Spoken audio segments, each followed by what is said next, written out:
नमस्कार दोस्तों, आपका अपने चैनल मनोज गुप्ता अकेडमी में आपका स्वागत है। दोस्तों, आज हम लोग कक्षा 9वीं के गणित भाग 1 में प्रकट प्रश्न संख्या 5 का जो बाकी सवाल है वो करने वाले हैं। दोस्तों, अभी तक आप लोगों ने इस चैनल को सब्सक्राइब नहीं किया तो प्लीज सब्सक्राइब और चैनल लाइक कीजिए और अपने फ्रेंड्स के साथ शेयर कीजिए। दोस्तों, बाकी विषय के भी प्रश्नोत्तर के वीडियो बना करके अपलोड किया गया है, उसका लिंक आपको डिस्क्रिप्शन बॉक्स में दिया गया, आप लोग वहां पर जाकर के देख सकते हैं। तो आइए अब हम लोग चालू करते हैं प्रकरण प्रश्न संग्रह 5 का जो बाकी सवाल है। दोस्तों, इसके पहले के वीडियो में हम लोगों ने प्रश्न नंबर 7 तक किया था। अब हम लोग 8वां प्रश्न करते हैं। 8वें प्रश्न में क्या दिया गया है? किसी आयत की लंबाई 5 इकाई कम करने पर तथा चौड़ाई 3 इकाई बढ़ाने पर उसका क्षेत्रफल 9 वर्ग इकाई कम होता है। यदि लंबाई 3 इकाई कम करने पर तथा चौड़ाई 2 इकाई बढ़ाने पर उसका क्षेत्रफल 67 वर्ग इकाई बढ़ता है, तो आयत की लंबाई तथा चौड़ाई ज्ञात कीजिए। तो कहने का क्या मतलब है, हमको यहाँ पे 2 कंडीशन दिया गया। पहले कंडीशन में क्या बोला गया? आयत की लंबाई 5 इकाई कम करने पर और चौड़ाई 3 इकाई बढ़ाने पर, मतलब प्लस करने पर, उसका क्षेत्रफल 9 वर्ग इकाई कम होता है। और दूसरे कंडीशन में दिया गया, दूसरी शर्त में दिया गया है, लंबाई 3 इकाई कम करने पर और चौड़ाई 2 इकाई बढ़ाने पर उसका क्षेत्रफल 67 वर्ग इकाई बढ़ता है। तो हमको यहाँ पे लंबाई और चौड़ाई निकालना है।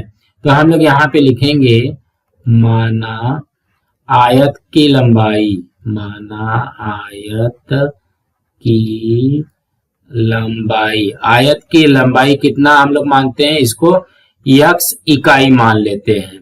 उसके बाद में तथा आयत की चौड़ाई को मानते हैं y, तथा आयत की चौड़ाई, आयत की चौड़ाई को मान लेते हैं y इकाई। इस तरीके से मानेंगे तो हम लोग को पता है कि आयत का क्षेत्रफल क्या होता है। आयत का क्षेत्रफल का फॉर्मूला होता है लंबाई गुणे चौड़ाई। इस तरीके से होता है। तो लंबाई कितना है? x गुणे y, तो ये हो जाएगा x y वर्ग इकाई, वर्ग इकाई। ये तो नॉर्मल होता है, ये आप लोगों को पता है। अब पहली शर्त के अनुसार, तो यहाँ पे लिखेंगे पहली शर्त के अनुसार।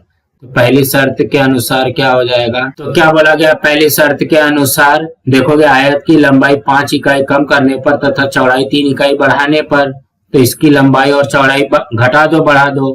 तो यहाँ पे लिखेंगे तो जो नई वाली लंबाई हो जाएगी वो क्या हो जाएगी? पुरानी वाली लंबाई कितना था? x था, तो x में 5 इकाई कम कर दिया, मतलब x माइनस 5 इकाई हो गया। उसके बाद में जो चौड़ाई है, चौड़ाई कितना बढ़ाना है? 3 इकाई बढ़ाना है। तो पुरानी चौड़ाई कितनी है? y है, उसमें 3 बढ़ जाएगा, तो ये हो जाएगा y धन 3 इकाई। देखोगे यहाँ पे जब लंबाई और चौड़ाई नया आ गया है तो क्षेत्रफल भी नया निकलेगा। यहाँ पे लिखेंगे आयत का क्षेत्रफल का फॉर्मूला होता है लंबाई गुणे चौड़ाई। इस तरीके से बन जाएगा। तो देखोगे लंबाई कितना आया? हमारा नया लंबाई है x माइनस 5 गुणे में चौड़ाई कितना है? y धन 3 है। और यहाँ पे क्या बोला गया है? आयत की लंबाई 5 इकाई कम करने तथा चौड़ाई 3 इकाई बढ़ाने पर उसका जो क्षेत्रफल है वो 9 वर्ग इकाई कम हो जाता है। तो क्षेत्रफल कितना आया है? x y आया है। तो x y में 9 कम हो जाएगा, मतलब माइनस हो जाएगा। इस तरीके से बन जाएगा। अब इसी को सॉल्व कर लेते हैं। हो जाएगा x y माइनस 9 बराबर, अब देखो कि ये वाले x का गुणा ये पूरे ब्रैकेट में होगा और माइनस 5 का गुणा भी ये पूरे ब्रैकेट में होगा। हम लोग यहाँ पे लिखेंगे x का गुणा होगा y धन 3 में और माइनस 5 का गुणा होगा y धन 3 में। इस तरीके से ही आएगा। तो ये हो जाएगा x y माइनस 9 बराबर, अब यहाँ पे देखो कि x का गुणा y में हुआ तो x y धन, यहाँ पे 3 का गुणा x में हुआ तो 3x माइनस 5 का गुणा y में हुआ तो ये हो जाएगा 5y और माइनस 5 का गुणा 3 में होगा तो ये कितना हो जाएगा? माइनस 15 हो जाएगा। इस तरीके से हमको पता है। अब देखो कि बराबर के इस साइड भी x y है और इस साइड भी x y है, तो ये कट जाएगा। यहाँ पे क्या आ जाएगा? माइनस 9 बराबर 3x माइनस 5y और यहाँ पे माइनस 15 है। यहाँ पे जो माइनस 15 है उसको इस साइड लेके जाएंगे तो क्या हो जाएगा? हो जाएगा माइनस 9 धन 15 हो जाएगा ना। देखो कि माइनस 15 है बराबर की साइड गया तो +15 और ये हो जाएगा 3x माइनस 5y। तो अब इसको सॉल्व कर लेते हैं। देखोगे -9 धन 15 ये कितना हो जाएगा 6 बराबर 3x माइनस 5y। तो इसको हम लोग अपने समीकरण के हिसाब से लिखते हैं 3x माइनस 5y बराबर 6। ये आ जाएगा हमारा समीकरण नंबर 1। ये पहला समीकरण बन गया। अब देखोगे दूसरे कंडीशन में क्या बोलता है, यदि लंबाई 3 इकाई कम करने तथा चौड़ाई 2 इकाई बढ़ाने पर। यहाँ पे लिखेंगे दूसरी शर्त के अनुसार, शर्त के अनुसार। दूसरी शर्त के अनुसार क्या हो जाएगा, जो अब लंबाई आएगी उस लंबाई में हमको क्या करना है, 3 इकाई कम करना है। तो लंबाई कितना है, x है, तो यहाँ पे x -3 हो जाएगा, x -3 इकाई इस तरीके से हो जाएगा। और जो नई वाली चौड़ाई बनेगी वो क्या बनेगी, चौड़ाई को क्या करना है, चौड़ाई 2 इकाई बढ़ाने पर। यहाँ पे y है तो ये क्या हो जाएगा, y धन 2 इकाई इस तरीके से हो जाएगा। अब हम लोग इसका क्षेत्रफल निकालेंगे तो यहाँ पे लिखेंगे इसलिए आयत का क्षेत्रफल का फॉर्मूला लगा दो। क्या होता है, लंबाई गुणे चौड़ाई इस तरीके से बन जाएगा। तो लंबाई कितना है x -3 और चौड़ाई कितना है y धन 2 इस तरीके से हो जाएगा। और क्या बोला गया, क्षेत्रफल जो है 67 वर्ग इकाई बढ़ता है। यहाँ पे क्षेत्रफल पहले कितना था, xy था, इसमें 67 बढ़ गया है। अब इसको हल कर लेते हैं तो ये कितना हो जाएगा, xy धन यहाँ पे हो जाएगा 67। अब यहाँ पे देखोगे x का गुणा ये पूरे ब्रैकेट में y धन 2 में और -3 का गुणा y धन 2 में। x का गुणा करेंगे y धन 2 में और -3 का गुणा करेंगे y धन 2 में इस तरीके से हो जाएगा। ये हो जाएगा xy धन 67 बराबर x का गुणा y में हुआ तो xy धन 2 का गुणा x में हुआ तो 2x माइनस 3y और -3 में 2 का गुणा हुआ तो -6। अब यहाँ पे ध्यान से देखते हैं, बराबर की इस साइड भी xy है, बराबर की इस साइड भी xy है, ये कट जाएगा तो यहाँ पे क्या बचेगा, 67 बराबर 2x माइनस 3y माइनस 6।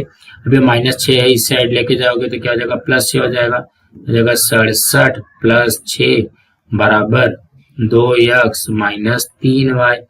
तो यहाँ पे 67 में 6 जोड़ेंगे तो कितना होता है, 73 हो जाएगा बराबर 2x माइनस 3y। तो ये हो जाएगा 2x माइनस 3y बराबर, ये आया हमारा 73। ये आ गया समीकरण नंबर 2। अब यहाँ पे चेक करते समीकरण 1 क्या दिया गया है, 3x माइनस 5y बराबर 6। ये है समीकरण नंबर 1। और यहाँ पे 2x माइनस 3y बराबर 73। ये है समीकरण नंबर 2। अब यहाँ पे ध्यान से देखते सेम नंबर अपोजिट साइन है क्या। यहाँ पे देखोगे इसमें प्लस प्लस भी देखेंगे तो भी सेम साइन है, यहाँ पे माइनस माइनस देखेंगे तो भी सेम साइन है। इसमें से कोई एक करते हैं तो समीकरण 1 में हम लोग क्या करते हैं, 2 से गुणा कर देते हैं और समीकरण 2 में हम लोग 3 से गुणा कर देते हैं। तो यहाँ पे लिखेंगे समीकरण 1 में 2 से तथा समीकरण 2 में 3 से गुणा करने पर, 3 से गुणा करने पर अब गुणा करो, देखोगे 3x है तो ये कितना हो जाएगा, 3 दूनी 6x माइनस यहाँ पे 5 में 2 का गुणा किया तो -10y बराबर 6 दूनी 12। ये हो जाएगा समीकरण नंबर 3।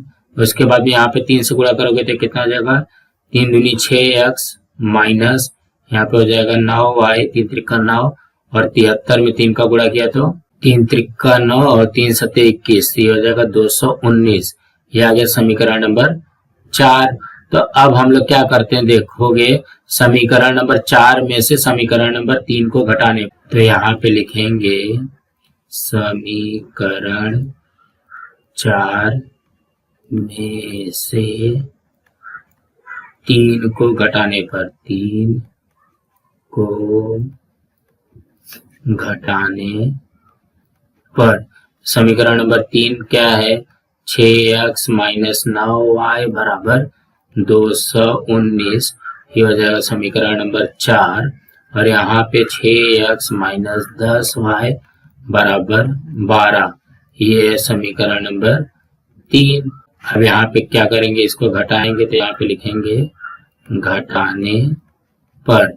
तो घटाने पर क्या होता है, चिन्ह चेंज हो जाता है, प्लस 6x है तो माइनस 6x, माइनस 10y है तो प्लस 10y, और यहाँ पे प्लस 12 है तो माइनस 12, ये वाला तो कट जाएगा। अब माइनस 9y धन 10y कितना हो जाएगा, ये हो जाएगा y बराबर, ये हो जाएगा 219 में से 12 गया तो ये हो जाएगा 207, तो y का मान आ गया 207। अब क्या करते हैं, y बराबर 207 समीकरण 1 में रखते हैं, समीकरण 1 में रखने पर समीकरण नंबर 1 क्या बोलता है, 3x माइनस 5y बराबर 6, तो ये हो जाएगा 3x माइनस 5 गुणे 207 बराबर 6, तो ये हो जाएगा 3x माइनस 5 में 207 का गुणा करोगे तो कितना हो जाएगा, 5 सत्ते 35 का 5 हासिल 3, 5 0 0 0 एन 3 3, 5 दूनी 10, 1035 आता है बराबर 6। तो यहाँ पे देखोगे 3x बराबर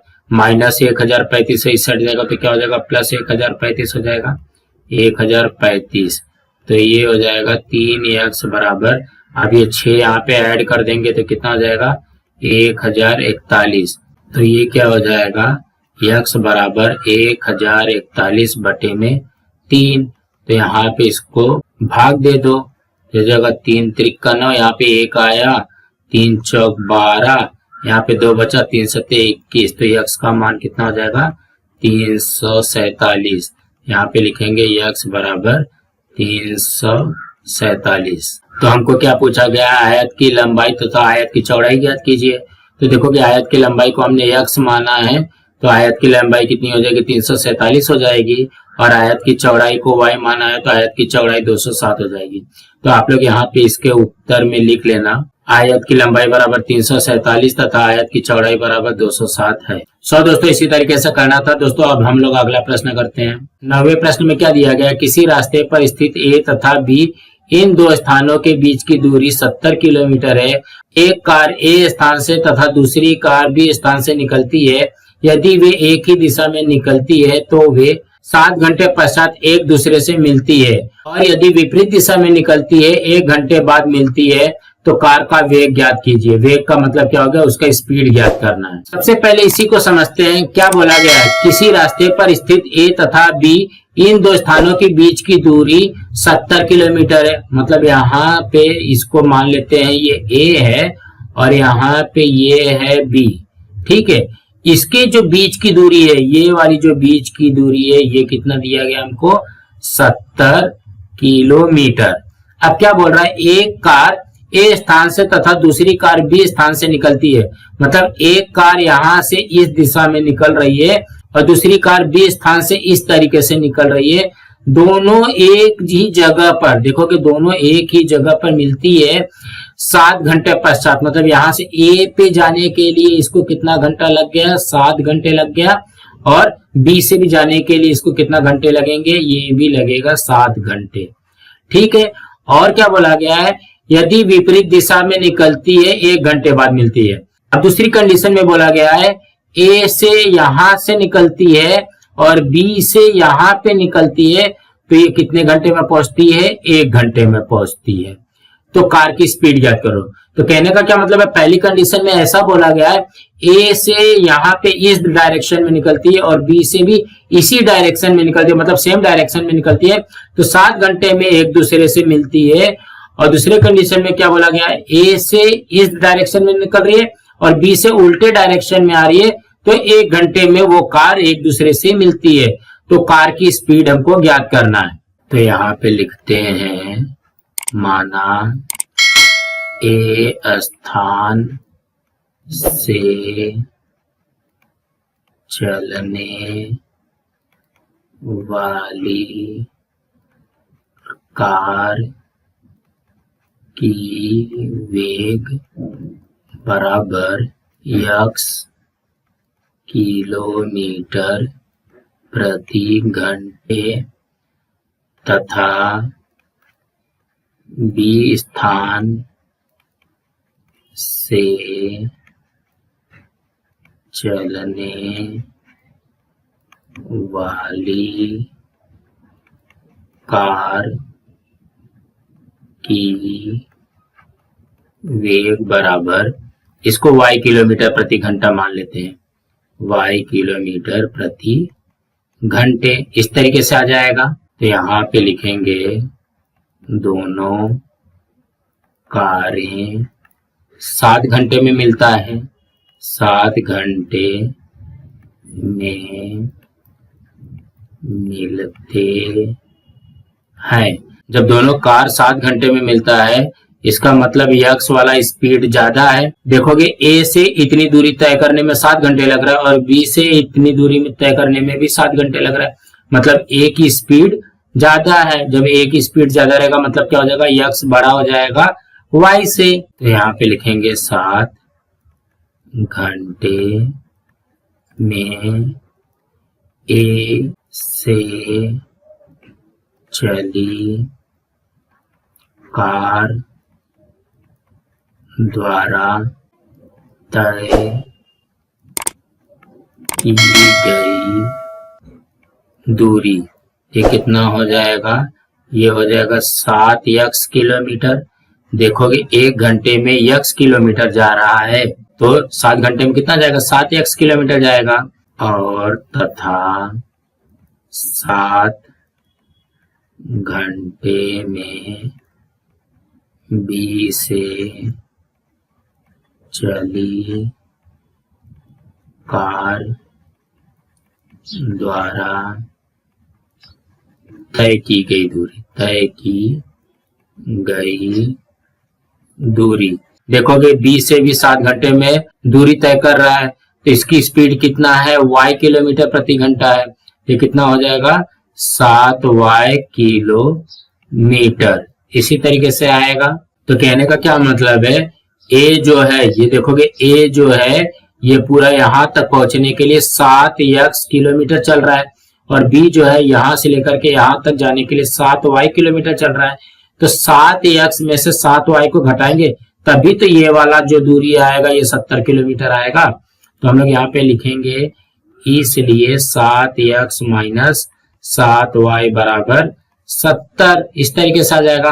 अभी आप लोग देखोगे 7 है 7 है 70 है। अब यहाँ पे लिखेंगे दोनों पक्षों में 7 से भाग देने पर, 7 से भाग देने पर, भाग देने पर, तो ये क्या हो जाएगा, ये हो जाएगा 7 यक्स माइनस 7y बराबर 70।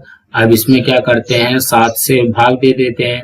यहाँ पे देखोगे ये 7 से भाग दिया, ये 7 से भाग दिया और ये 7 से भाग दिया, ये 7 से ये 7 कट गया, ये 7 से ये 7 कट गया, ये 7 से ये 70 कटा 10 बार में। तो ये क्या हो जाएगा, यक्स माइनस वाई बराबर 10। ये बन गया हमारा समीकरण नंबर 1। अब दूसरे शर्त में क्या दिया गया, यदि विपरीत दिशा में निकलती है तो 1 घंटे में मिलती है। तो देखोगे 1 घंटे बोला गया ना, तो इसकी स्पीड कितना है, यक्स किलोमीटर 1 घंटे में, मतलब 1 घंटे में ये यक्स किलोमीटर जाएगा और ये 1 घंटे में वाई किलोमीटर आएगा। यहाँ पे लिखेंगे दूसरी शर्त के अनुसार, शर्त के अनुसार दोनों कारें विपरीत दिशा में निकलती है,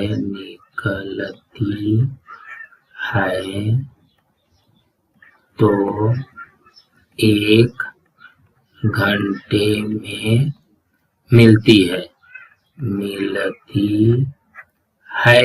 देखोगे 1 घंटे में ए वाली कार कितना चलता है, यक्स, और बी वाला कार कितना चलता है, वाई।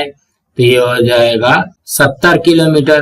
देखोगे ये यक्स आया, ये वाई आया, और ये टोटल कितना हो जाएगा, 70 आ जाएगा। तो ये हो गया हमारा समीकरण नंबर 2। अब लिखते हैं, देखोगे x माइनस वाई बराबर 10 समीकरण नंबर 1 आ गया, और x प्लस वाई बराबर 70 ये आ गया समीकरण नंबर 2 आ गया। अब देखोगे सेम नंबर अपोजिट साइन है क्या, यहाँ पे ध्यान से देखोगे सेम नंबर भी है अपोजिट साइन भी है, यहाँ पे लिखेंगे समीकरण 1 तथा 2 को जोड़ने पर, 2 को जोड़ने पर, तो ये हो जाएगा समीकरण नंबर 1 लिखो x माइनस वाई बराबर 10 समीकरण नंबर 1, और यहाँ पे x प्लस वाई बराबर 70 ये हो गया समीकरण नंबर 2। अब इसको क्या करेंगे, जोड़ेंगे, तो यहाँ पे लिखेंगे जोड़ने पर। तो जोड़ने पर क्या होता है, 1 प्लस 1 माइनस कट जाता है, तो ये कट जाएगा, तो हो जाएगा x 2x बराबर 10 और 70 ये हो जाएगा 80। यहाँ पे हो जाएगा x बराबर 80, देखो कि 2 से गुणा और ऐसा हट जाएगा तो बट्टे में हो जाएगा, ये हो जाएगा 40 बार में कटा, तो x का मान आ गया 40। अब क्या करेंगे, x बराबर 40 समीकरण 1 या 2 किसी में भी रखो, मैं यहाँ पे 2 में रख देता हूँ, समीकरण 2 में रखने पर, 2 में रखने पर, तो ये हो जाएगा x धन y बराबर 70, तो ये बन जाएगा x का मान रखा 40 धन y बराबर 70, तो यहाँ पे देखोगे ये धन 40 है ना, इस हट जाएगा तो क्या हो जाएगा माइनस 40 हो जाएगा, तो 70 माइनस 40 हो जाएगा, तो ये हो जाएगा y बराबर 30। यही तो आ गया ना x और y। तो देखोगे ध्यान से क्या बोला गया, कार का वेग ज्ञात कीजिए, तो हम लोगों ने क्या माना था, ए स्थान से चलने वाली कार का वेग x किलोमीटर प्रति घंटा है, मतलब ये कितना हो गया 40 किलोमीटर प्रति घंटा, और बी स्थान से चलने वाली कार का वेग 30 किलोमीटर प्रति घंटा हो जाएगा। तो इसके उत्तर में लिखोगे ए स्थान से चलने वाली कार का वेग 40 किलोमीटर प्रति घंटे तथा बी स्थान से चलने वाली कार का वेग 30 किलोमीटर प्रति घंटे है। इसी तरीके से आएगा। सो दोस्तों इसी तरीके से करना है। अब हम अगला प्रश्न करते हैं। 10वें प्रश्न में क्या दिया गया, किसी 2 अंकों वाली संख्या तथा उस संख्या के अंकों के स्थान परिवर्तन से प्राप्त संख्या का योगफल 99 है, तो वह संख्या ज्ञात कीजिए। मतलब हमको यहाँ पे कंडीशन आधा ही दिया गया है, बोला जा सकता है एक ही कंडीशन दिया गया है। तो क्या बोला गया, 2 अंकों वाली संख्या। तो सबसे पहले हम लोग 2 अंकों वाली संख्या निकालते हैं। यहाँ पे लिखेंगे माना संख्या का दहाई अंक बराबर x तथा संख्या का इकाई अंक, इसको y मान लेते हैं। तो हमारी संख्या क्या हो जाएगी, इसलिए वह संख्या बन जाएगा, दहाई में क्या करते हैं, गुणा करते हैं 10 का, तो हो जाएगा 10x धन y। एक तो ये संख्या बन गई। और क्या बोल रहा है, तथा उस संख्या के अंकों के स्थान परिवर्तन से प्राप्त संख्या। यहाँ पे लिखेंगे अंकों के स्थान परिवर्तन से प्राप्त संख्या। अंकों का स्थान परिवर्तन से प्राप्त संख्या क्या हो जाएगी, x के जगह पे y आ जाएगा, y के जगह पे x आ जाएगा, ये क्या हो जाएगा 10y धन x, इस तरीके से बनेगा। अब क्या बोला गया है, ये दोनों का योगफल 99 होता है। तो यहाँ पे क्या हो जाएगा 10x धन y जो मूल संख्या है, जो मेन संख्या है, और स्थान परिवर्तन के बाद की जो संख्या है 10y धन x, इसको जोड़ने के बाद में आ जाएगा 99। तो ये हो जाएगा 10x धन y धन 10y धन x बराबर 99। तो अब हम लोग इसको जोड़ते देखोगे 10x और 1x, ये हो जाएगा 11x धन ये वाला y और 10y, तो ये हो जाएगा 11y बराबर 99। तो इसमें क्या करेंगे 11 से भाग देंगे, यहाँ पे लिखेंगे दोनों पक्षों में 11 से भाग देने पर तो ये हो जाएगा 11x धन 11y बराबर 99। अब इसमें क्या करो 11 से भाग दे दो, 11 से भाग दिया, 11 से भाग दिया और 11 से भाग दिया, ये इससे कट जाएगा, ये इससे कट जाएगा, ये इससे कटेगा 9 बार में। तो ध्यान से देखेंगे x धन y बराबर 9 आता है। ये समीकरण नंबर हमारा बन गया एक। दूसरा समीकरण तो दिए ही नहीं गया है। अब कैसे निकालोगे, तो यहाँ पे लिखेंगे माना x बराबर 1। जब हम लोग यहाँ पे x बराबर 1 लिखेंगे इसी समीकरण में रख दो x धन y बराबर 9। अब यहाँ पे ध्यान से देखोगे, यहाँ पे रखोगे 1 धन y बराबर 9, ये कितना हो जाएगा y बराबर 9 माइनस 1 हो जाएगा, तो ये हो जाएगा y बराबर 8। तो वह संख्या कितनी हो जाएगी, वह संख्या होगी, ये क्या है 10x धन y है, तो ये हो जाएगा 10 गुणे 1 धन 8, तो ये हो जाएगा 10 एकम 10 धन 8, तो ये कितना हो गया, ये आ गया 18। तो वह संख्या कितनी हो गई, 18 हो गई। अब यहाँ पे माना x बराबर 2, तो इसको भी रखोगे x धन y बराबर 9, x का मान कितना हो गया 2 धन y बराबर 9, तो ये हो जाएगा y बराबर 9 माइनस 2, तो ये हो जाएगा y बराबर 7। तो वह संख्या कितनी हो जाएगी, वह संख्या ये हो जाएगी 10x धन y। तो यहाँ पे 10 गुणे 2 धन y कितना है 7 है, तो ये हो जाएगा 20 धन 7 बराबर 27। तो इसी तरीके से ना 1 2 3 4 से लेकर के आप लोग 8 तक रखोगे। कहाँ तक, 8 तक रखोगे, तो वह संख्या कितनी हो जाएगी, वह संख्या आएगी, पहला आया है 18, दूसरा आया 27, तीसरा आएगा 36, फिर 45, उसके बाद में 54, फिर 63, फिर 72, फिर 81। वह इतनी संख्या है। तो कहने का क्या मतलब है, 1 2 3 4 5 6 7 8 आप लोगों को ये रख करके चेक कर लेना है। सो दोस्तों इसी तरीके से करना था। दोस्तों आज हमारा यहाँ पे प्रकरण प्रश्न संग्रह 5 कंप्लीट हुआ।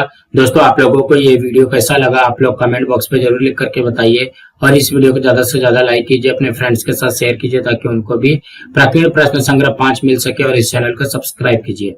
नमस्कार दोस्तों।